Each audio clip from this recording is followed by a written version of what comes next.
요한이 보낸 자가 떠난 후에 예수님께서는 그 요한에 대해서 무리들에게 질문을 하셨어요. 너희가 무엇을 보려고 광야에 갔더냐? 바람에 흔들리는 갈대냐? 그건 아니라는 거죠. 그렇다면 너희는 무엇을 보려고 광야에 갔더냐? 부드러운 옷을 입은 사람이냐? 그것도 아니라는 겁니다. 그러면 도대체 너희는 무엇을 보려고 광야에 갔느냐? 예수님은 사람들에게 바로 그 점을 물었어요. 무엇을 찾고 있느냐? 무엇을 보려고 하느냐? 그 점을 물으셨습니다.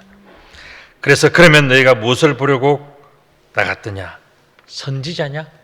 옳다. 내가 너에게 이르노니 선지자보다 더 훌륭한 사람이 바로 세례 요한이다. 구약 성경에는 선지자가 참 많이 나옵니다. 굉장히 많이 선지자가 나오는데 그 선지자들 중에서 제일 마지막 선지자가 누구냐면 바로 세례 요한이에요.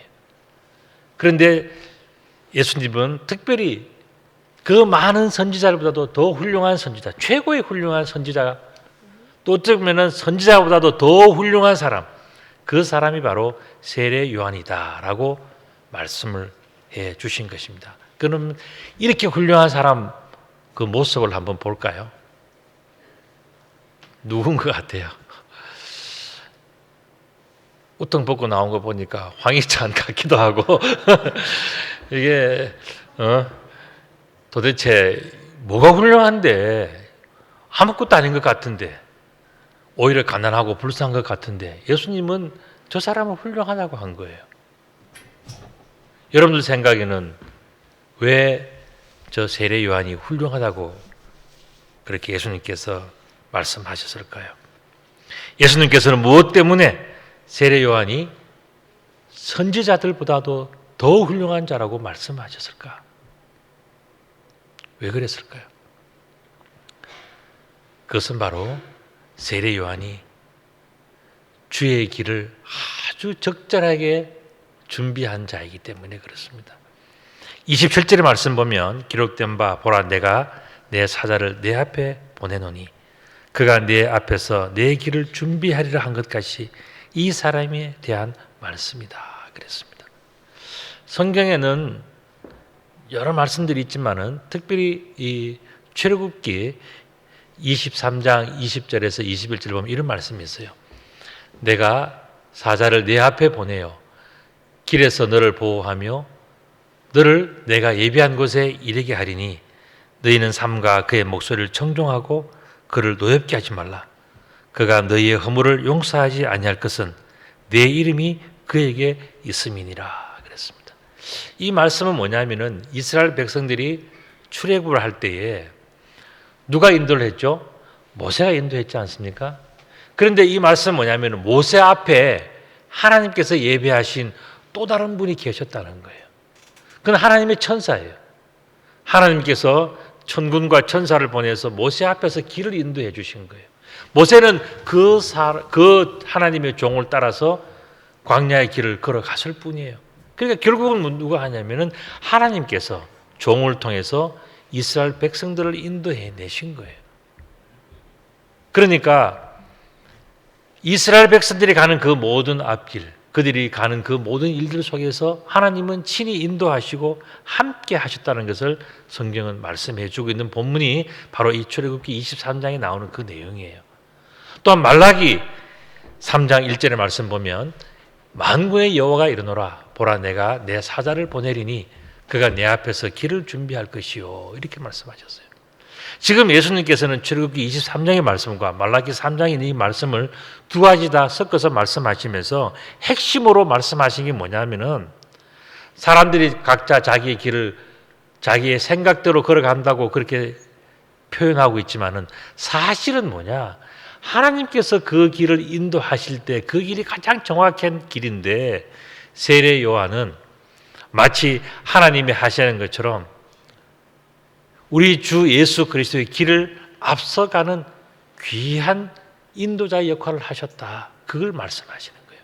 그래서 세례 요한은 다른 여러 선지자들이 좋은 일들, 훌륭한 일들 많이 그렇게 하셨지만은 세례 요한은 특별히 예수님의 길을 인도하셨기 때문에 세례 요한은 다른 많은 선지자들보다도 더 훌륭한 선지자, 최고의 선지자, 가장 적절한 선지자라고 그렇게 예수님께서 표현해 주신 것입니다. 이렇게 볼 때에 출애굽기에서부터 말라기까지 이야기는 뭡니까? 구약 성경 전체를 이야기를 하는 거예요.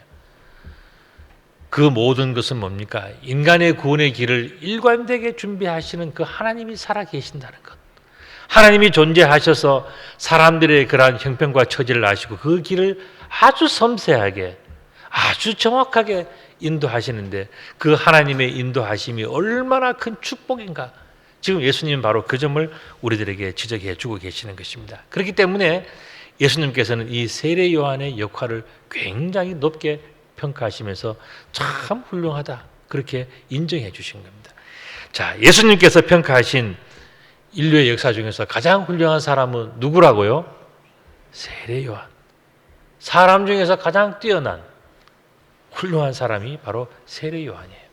우리가 알기로는 아브라함도 있고 뭐 다윗도 있고 솔로몬도 있고 뭐 대단한 사람들이 많이 있지 않습니까? 그런데 예수님께서 인류의 역사 중에서 가장 뛰어난 사람 인정하신 그 사람은 바로 세례 요한이었어요. 자, 오늘 본문 28장 상반절을 보면 내가 너에게 말하노니 여자가 낳은 자 중에서 요한보다 큰 자가 없도다 그랬습니다. 왜 여자가 낳은 자 중에서 세례 요한이 가장 큰 자인가? 굉장히 어려운 질문이죠. 여러분 한번 생각해 보셨습니까? 여자가 낳은 자 중에서 제일 큰 자, 뭐 키가 큰지, 뭐 머리가 큰지, 뭐가 큰지, 여자가 낳은 자 중에서 세례 요한이 제일 큰다 그랬는데 왜 큰가? 여러분들 생각은 뭐예요? 왜 세례 요한이 큰 자입니까? 그것은 바로 하나님께서 계획하신 길을 가장 적절하게 예비한 자이기 때문에 예수님은 세례 요한을 아주 큰 자로 굉장히 소중한 인물로 그렇게 인정해 주셨어요. 이 이야기는 뭡니까? 우리가 예수님 앞에서 살아갈 때에 우리가 어떻게 하면 예수님의 인정을 받고 예수님의 칭찬을 받고 사랑을 받으며 살아가느냐 하는 그 문제는 우리가 나이가 젊으냐 힘이 세냐 뭐가 어떠냐 하는 그런 문제가 아니라 누가 주님의 길을 가장 적절하게 예비하는가, 주님의 마음이 있는 곳에 내가 미리 가 있고 주님이 원하시는 그 일을 내가 미리 알고 주님께서 계획하시는 그 일을 내가 미리 앞서서 준비하는 그 사람이 뭐냐? 가장 훌륭한 사람, 우리 주님이 사랑하는 사람, 우리 주님이 축복하고 싶은 사람, 우리 주님이 함께 일하고 싶은 사람, 그 사람은 바로 주님의 길을 예비하는 자라 그랬습니다. 그래서 우리가 신앙생활을 하면서 어떻게 하면 나는 신앙생활을 잘할 수 있을까? 그 고민은 결국 이 문제와 직결되는 겁니다. 주님께서 원하시는 그 길을 내가 미리 준비하고 미리 앞서가서 그것을 잘 그렇게 예비해 가는 사람은요 정말 훌륭한 성도들이에요. 그와 같은 믿음의 사람, 그와 같이 준비를 잘하는 주님의 길을 잘 예비하는 그런 분들이 다 되시기를 우리 주님의 이름으로 축복합니다. 자, 그렇다면 더 어려운 문제가 또 하나 있어요. 뭐냐면은 여자가 낳은 자가 무슨 의미인가? 여자가 낳은 자, 이 말이 뭐예요? 여자가 낳은 자가 뭐죠? 여자가 낳았으면은 무조건 사람입니다. 그죠? 그렇지 않습니까? 여자가 낳은 자는 무조건 사람이에요. 그런데 이 사람은 좀 다른 말로 표현한다면 무엇입니까? 아담이라고 하는 남자와 하와라고 하는 여자가 결혼해서 낳은 존재죠. 그런데 그 존재는 결국 사람이라고 불리지만은 실제의 모습은 뭐냐면은 바로 죄인이에요. 왜냐하면 아담과 하와가 하나님으로부터 범죄를 했기 때문에 그 범죄자의 자손의 피는 유전적으로 그 죄인의 피를 지울 수가 없는 거예요. 그래서 결국 여자가 낳은 자라고 하는 이 표현 속에는 뭐냐면은 바로 죄인이라는 그 의미가 들어있는 것입니다. 로마서 5장 12절 말씀 보면 그러므로 한 사람으로 말미암아 죄가 세상에 들어오고 죄로 말미암아 사망이 들어왔나니 이와 같이 모든 사람이 죄를 지었으므로 사망이 모든 사람들에게 이르렀느니라 이렇게 말씀하셔요. 그러니까 결국 한 죄인으로 말미암아 온 세상이 전부 다 죄로 물들게 됐다. 그 죄인의 첫 시작이 누굽니까? 아담과 하와라는 겁니다. 오늘 본문 말씀 28절 하반절에 보면은 그러나 하나님 나라에서는 극히 작은 자라도 그보다 크니라 라고 말씀하시면서 이 세상에 살아가고 있는 모든 사람들, 그중에서 제일 훌륭한 사람이 세례 요한, 마지막 구약 성경의 마지막 선지자인 세례 요한이라 할지라도 그 사람이 정말 훌륭하고 회개를 외치는 훌륭한 사람이라 할지라도 천국에 있는 아주 하찮은 사람과 비교했을 때에 천국에 있는 사람이 오히려 더 크다는 거예요. 이 세상에서 세례 요한이 그렇게 훌륭하고 대단하고 하나님께서 인정해 주시는 그러한 종이라 할지라도 천국에 있는 그 사람에 비하면은 아직도 아무것도 아니라는 겁니다. 그만큼 하나님 나라에서는 극히 작은 자라도 굉장히 크고 위대하고 훌륭하다는 겁니다. 자, 그렇다면 천국에서는 아무리 부족한 사람이라 할지라도 이 살아있는 세례 요한보다 더 크다 이렇게 말씀하셨는데 왜 그런가? 우리가 한번 생각해 봐야 돼요. 세례 요한과 또 천국 백성 볼 때 천국 백성이 훌륭하다는 거예요.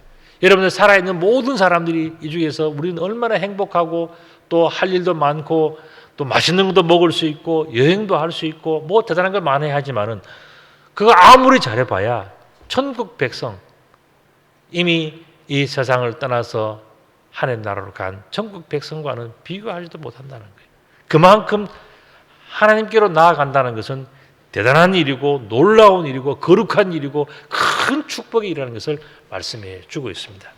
하나님 나라에 들어간 사람과 살아있는 세례 요한과의 가장 중요한 차이점이 여러분들 뭐라고 생각하십니까?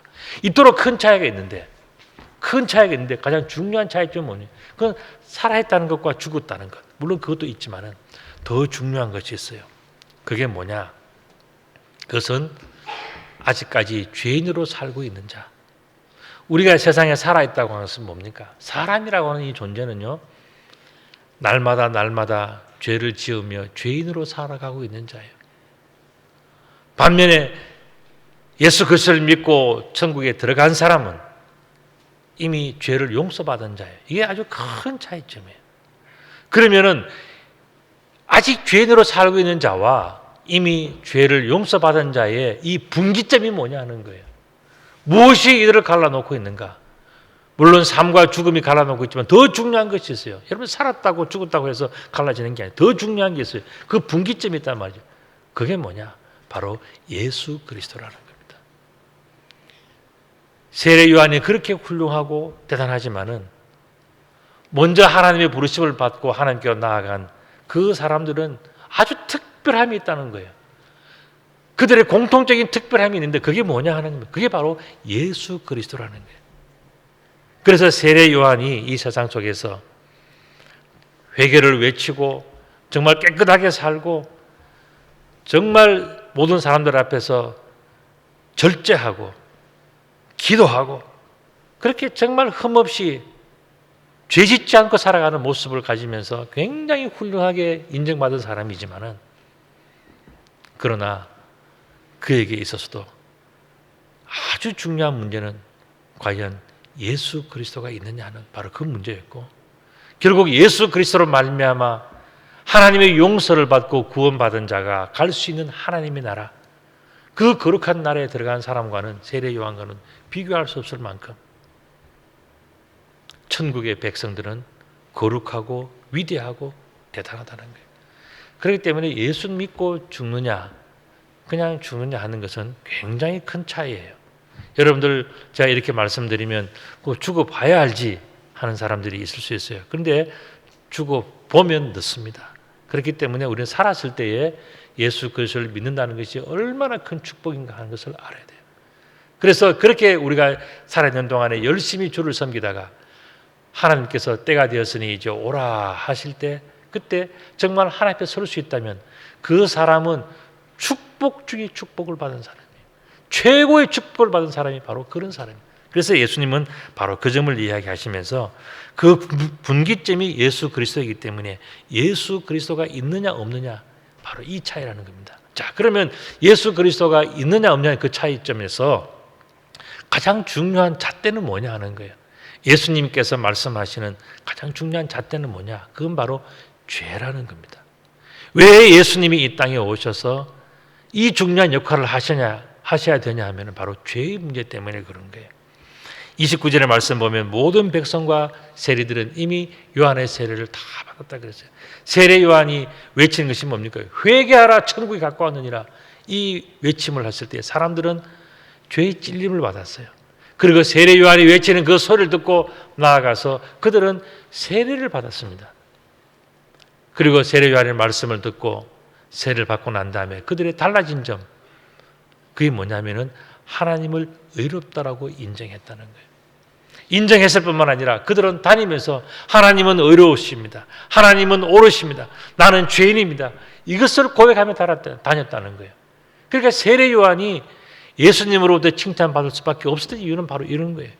사람들에게 회개를 외치고 자기도 회개자의 인생을 살아가는 그 모습이 예수님 보시기에는 너무너무 대단하고 훌륭했다는 것을 말씀해 주고 있습니다. 자, 그렇다면 세례가 뭐냐 하는 거예요.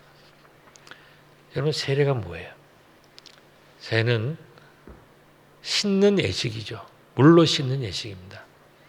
죄를 씻는 예식을 세례라고 이야기합니다. 그런데 이것은 어떤 의미가 있냐면 바로 회개하는 예식이에요.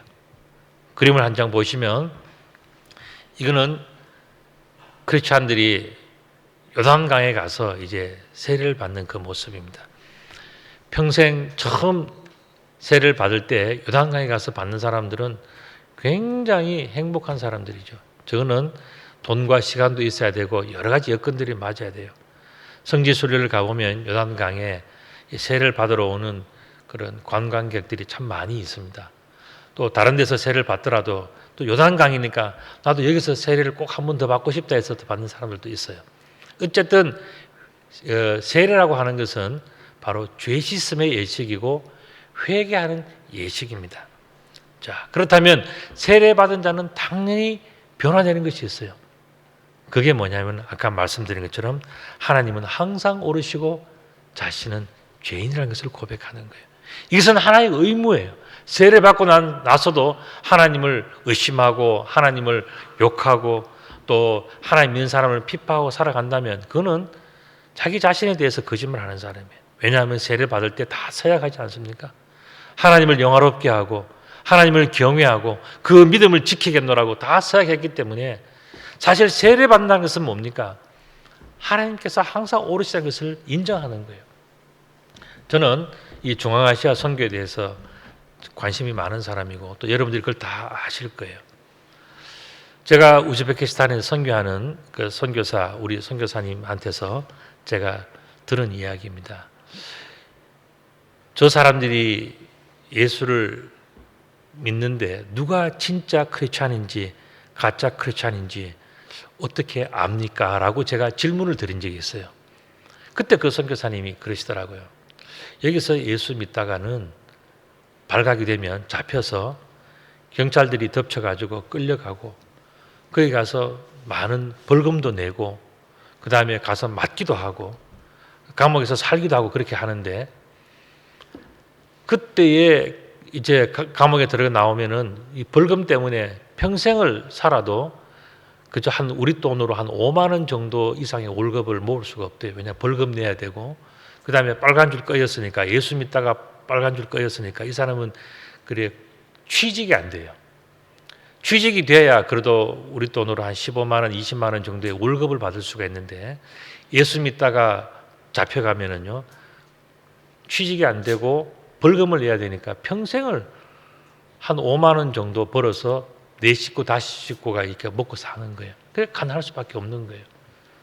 그래서 제가 그분들을 어떻게 도울 수 있을까를 늘 생각하고 준비하고 있는 것이 바로 여러분들이 잘 아는 내용들이에요.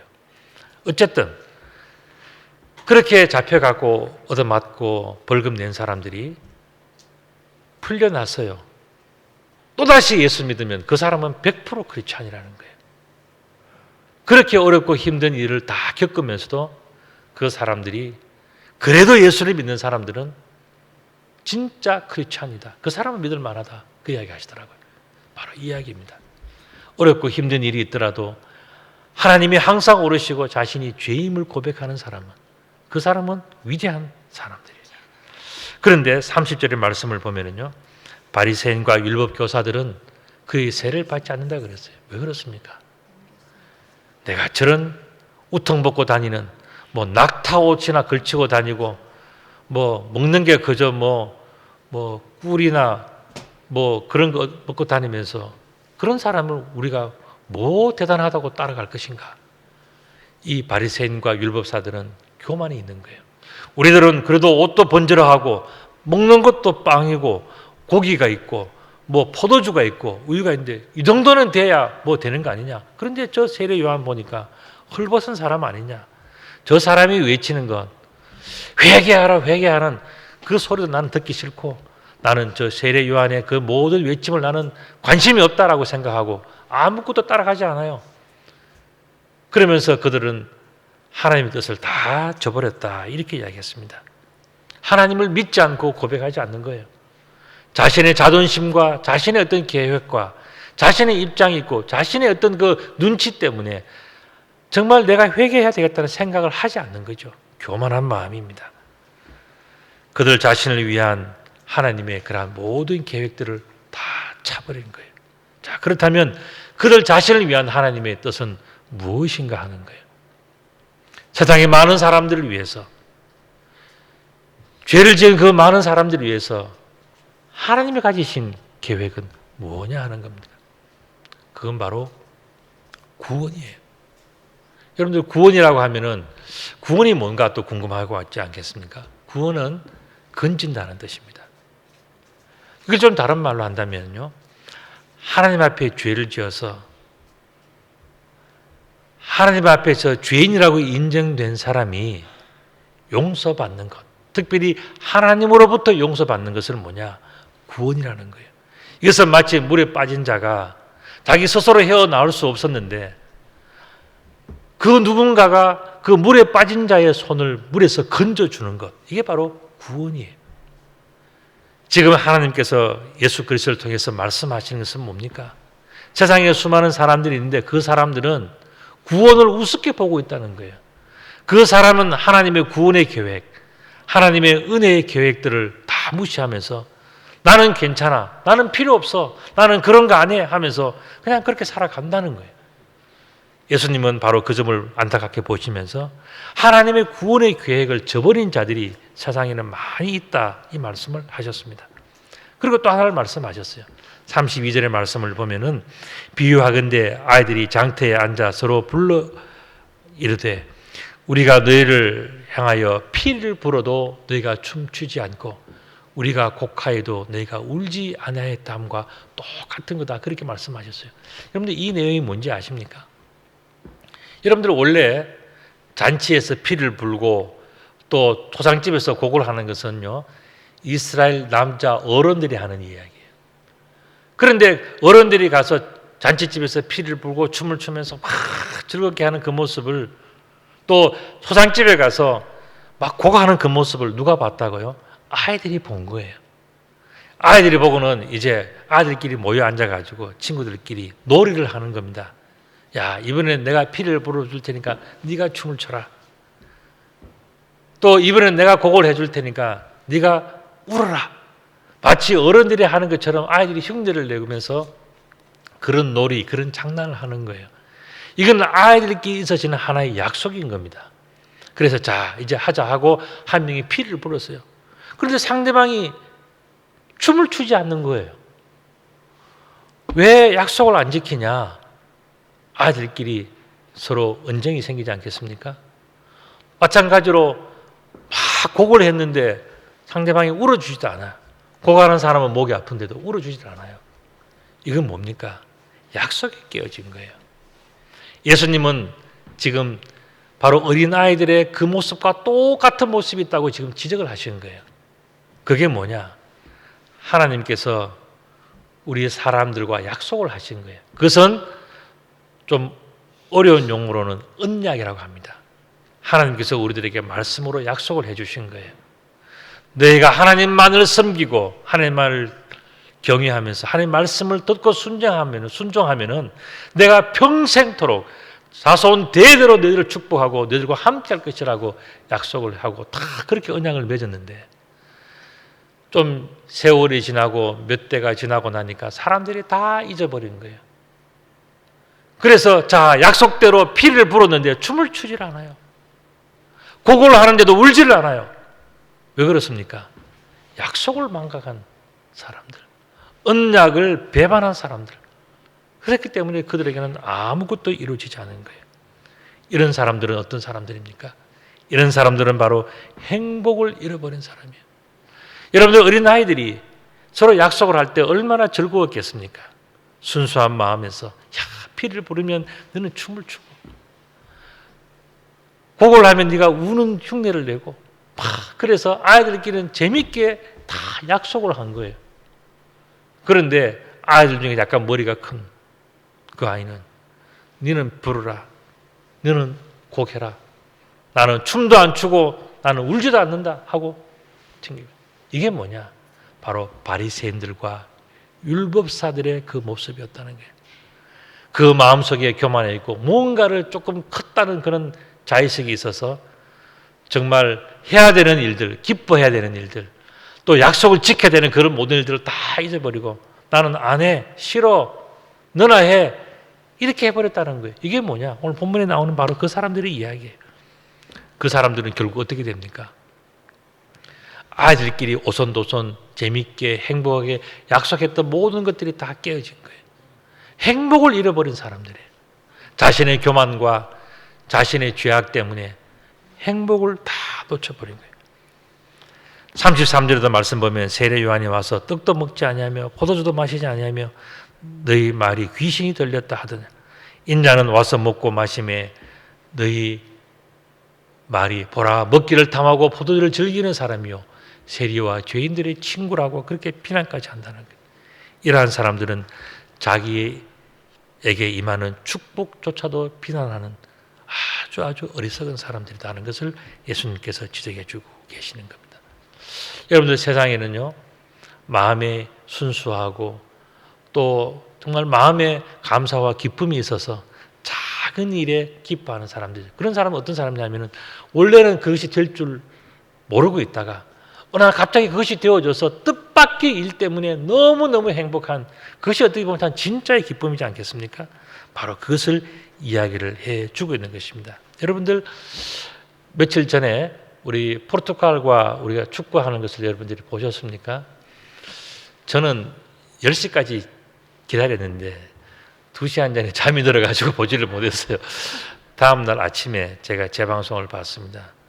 그거 보니까 참 정말 기적같이 이루어졌는데, 여러분들 만약에 이게 처음부터 뭐 2대1 짜놓고 했다면 재미가 없었을 거예요. 근데 정말 졌다가 동점이 됐다가 마지막 그 언저리 타임에 정말 기적적으로 정말 그 호날두라는 사람이 우리나라에 왔는데 노쇼라고 여러분들 아시죠? 이게 벤치에 앉아서 나오질 않았어요. 뭐 한국 같은데 뭐 가서 내가 뛰냐 하고 안 나왔단 말이죠. 그런데 그 선수의 등을 맞고 우리 선수 발 앞에 떨어져서 김영권이라는 선수가 발로 차서 역전승을 한 거 아닙니까? 그때에 사람들이 너무너무 기뻐가지고 하는 소리가 뭐냐면 호날두는 한국 사람이다. 호날두는 우리 편이다. 등으로 어시스트 했다. 우리는 한국 사람들은 뭐 12명의 선수가 뛰었다. 뭐 이런 이야기들 하면서 인터넷 보면은요, 이게 호날두 주민등록증까지 만들어주면서 호날두는 한국 사람이라고 지금 대단히 박수를 치고 있고 그렇게 하는데, 어쨌든 생각지 못한 행복이 왔을 때 그때가 진짜 큰 행복과 축복이 되지 않습니까?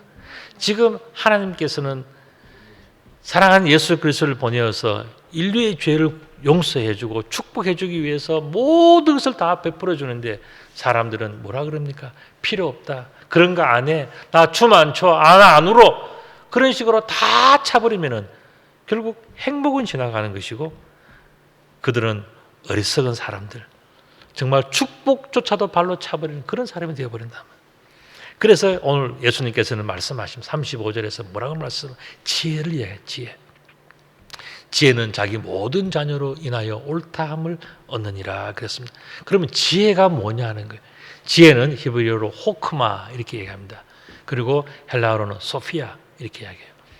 그 지혜라고 하는 것은 바로 이런 겁니다. 선과 악을 구별할 줄 아는 능력을 이야기해요. 그 무엇이 선이냐? 그건 바로 하나님의 것은 선이에요. 그런데 하나님이 원하지 않고 하나님이 인정하지 않는 것은 그건 뭐냐? 악한 거예요. 그래서 하나님의 것과 하나님의 것이 아닌 것을 구별할 줄 아는 능력, 선과 악을 구별할 줄 아는 능력이 바로 지혜예요. 그래서 솔로몬이 뭐라 그랬습니까? 1000번제를 드리고 난 다음에 하나님께서 솔로몬에게 내가 무엇을 줄까 하니까 나는 부귀영화를 원하지 않습니다. 오래 사는 것도 원하지 않습니다. 내가 원하는 것은 뭐냐? 무엇이 하나님의 뜻인지, 무엇이 하나님의 뜻이 아닌지를 분별하는 지혜를 주십시오라고 이야기를 한 거예요. 그때 그 지혜가 바로 이 지혜입니다. 욥기 28장 28절의 말씀 보면 또 사람에게 말씀하시도다. 보라, 주를 경외함이 지혜요 악을 떠남이 명철이다 말씀하셨어요. 자, 그러면 지혜를 어떻게 얻을 수 있느냐? 저는 우리 형이 있었고 제가 있었는데 우리 형은 참 지혜롭고 뭐 공부도 잘했고 운동도 잘했고 정말 뭐 인물도 잘생기고 신앙도 좋았고 참 좋은 형이었어요. 우리 어머님이 보실 때는 제가 형보다 좀 지혜롭지 못했던 것 같아요. 그래가지고는 어느 날 저를 부르시더니만 제가 그러더라고요. 어떻게 하면 지혜를 얻을 수 있는지 아느냐 하고 가르쳐 주시더라고요. 뭐냐면 첫째, 하나님 앞에 늘 지혜를 달라고 구해라. 그러면 주신다는 거예요. 하나님께서 아주 후히 되어서 아주 흔들어 넘치도록 주신다. 그러니까 항상 지혜를 구해라. 그 이야기. 두 번째는 뭐냐? 모든 지혜는 잠언서 속에 다 들어있으니까 성경을 다 읽는 것도 좋은데 특별히 잠언서를 계속 반복해서 읽으면 무조건 지혜를 얻는다. 그 이야기를 하시더라고요. 저는 그 말씀을 가슴에 새겼습니다. 저의 부족함을 인정하고 저는 늘 지혜를 구했어요. 제가 또 지금까지 살아오면서 또 교회를 개척하면서 그나마 어려움들을 극복할 수 있었던 것은요, 하나님께서 주신 지혜 때문이었어요. 그 지혜는 우리가 구했을 때에 하나님께서 주시더라고요. 그리고 성경 말씀 속에 그 지혜가 들어있어요. 여러분, 성경 말씀은요, 모든 지혜의 보고예요. 지금 오늘날 최고의 과학과 의학과 철학과 그 모든 것들은요, 다 성경에서 나오고 있고요. 앞으로도 성경에서 나올 것들이 너무너무 많이 있어요. 성경을 떠나서는 되는 게 하나도. 왜 그런지 아십니까? 하나님이 만든 세상에서 인간이 연구하고 노력하고 해봐야 얼마를 하겠습니까? 전부 다 하나님의 것에서부터 나오는. 그래서 사람들이, 지혜로운 사람은 뭐냐? 성경을 연구하고 성경에서 비밀을 찾고 성경에 돈이 있고 성경에 축복이 있고 성경에 건강이 있고 성경에 사랑이 있고 성경에 모든 일들이 다 들어있는 거예요. 그렇기 때문에 지혜로운 사람은 뭐냐? 주를 경외하면서 그 지혜를 찾는다 그랬습니다. 또 여러분 잘 아시는 잠언서 1장 7절 말씀에 뭐라 그랬습니까? 여호와를 경외하는 것이 지식의 근본이오늘 미련한 자는 지혜와 훈계를 멸시한다 그랬습니다. 지혜로운 사람은 자기가 부족함을 인정을 해요. 그리고 지혜를 찾습니다.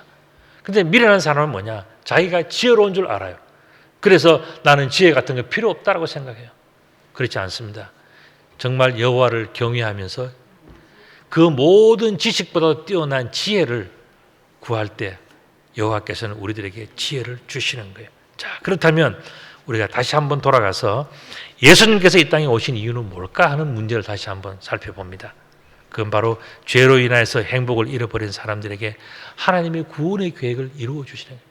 제가 왜 이 지혜를 문제를 하다가 갑자기 구원의 문제를 하냐? 자, 하나님께서 우리 인류에게 베풀어 주신 최고의 지혜가 뭔가 하는 거예요. 그건 바로 죄로 말미암아서 하나님의 곁을 떠나가 버리고 하나님과 멀어져 버린 수많은 사람들을 한 방에 다 회복하는 그 방법이 하나님의 놀라운 지혜예요. 그게 뭐냐면은 사랑하는 아들 예수 그리스도를 이 땅에 보내셔서 모든 죄인들의 죄값을 대신 치루어 줌으로 말미암아서 그 모든 죄인들을 다 다시 돌아오게 하는 바로 그것이 바로 하나님의 구원의 계획이고 하나님의 놀라운 지혜인 거예요. 하나님은 지혜의 보고 아닙니까? 지혜 그 자체 아닙니까? 그렇기 때문에 하나님은 바로 그 방법을 통해서 잃어버린 자신의 모든 백성들을 다 회복하신 거예요. 이게 바로 하나님의 지혜예요. 이게 바로 하나님의 구원의 계획인 것입니다. 이 계획은 십자가의 죽음의 길을 의미하는 거예요. 그러나 예수님은 이 하나님의 지혜가 너무나도 놀랍고 탁월하기 때문에 예수님은 하나님께서 준비하신 그 구원의 계획을 이루기 위해서 그 십자가의 길을, 그 죽음의 길을 그대로 따라오신 거예요. 여러분들 방법이 아무리 좋아도 그것을 따라가지 않으면 열매는 없는 거예요. 그런데 예수님은 하나님의 지혜, 하나님의 구원의 계획과 그 능력을 조금도 의심하지 않고 그 길을 묵묵히 따라서 십자가의 길을 걸어가신 거예요. 그렇기 때문에 하나님의 지혜 속에 함께 어울려서 동성하시고 그 모든 것을 이루어 가시면서 하나님과 동행하시면서 그 지혜를 펼쳐가신 분이 누구냐? 그게 바로 예수님이. 예수님의 지혜가 바로 그런 거예요. 예수님의 지혜만 놀라운 것이 아니에요. 더 놀라운 것이 있습니다. 그건 뭐냐면은 하나님과 예수 그리스도의 놀라운 지혜, 이 구원의 계획이 오늘 저와 여러분들에게 베풀어졌다는 사실인 것입니다. 이것이 바로 여러분들을 향한 예수 그리스도의 사랑이고 하나님의 사랑이에요. 이것이 저 멀리 있다면 우리와 상관이 없는 거죠. 그러나 하나님의 지혜와 하나님의 사랑은 죄로 말미암아서 멀어진 우리들을 구원하시기 위하여 오늘 이 시간 우리와 함께 그 지혜와 사랑과 축복이 있다는 것을 생각해 볼 때 우리가 얼마나 행복합니까? 얼마나 많은 축복을 받았습니까? 이 큰 축복을 받았는데 세상에서 뭐 돈 좀 없고 몸 좀 아프고 뭐 좀 고민스러운 것이 있고 뭐 좀 안 된다고 해서 우리의 인생을 포기하겠습니까? 그건 정말 지혜롭지 못한 사람의 판단이에요. 우리는 더 큰 은혜와 더 놀라운 사랑을 받았고 더 큰 축복을 우리들이 받았기 때문에 세상에서 조그마한 어려움이 있다 할지라도 그런 것들은 다 무시하고 다시 일어서고 다시 출발하고 다시 하나님께 나아가는 그런 인생을 살아갈 의무가 있는 사람이 바로 우리들인 겁니다. 그렇기 때문에 여러분들 살아가시면서 때때로 어렵고 힘든 일이 있다 할지라도 두려워하지 마시고 강하고 담대하게 승리하시는 그러한 성도들이 다 되시기를, 그런 지혜로운 사람들이 다 되시기를 우리 주님의 이름으로 축복합니다. 아멘.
아멘.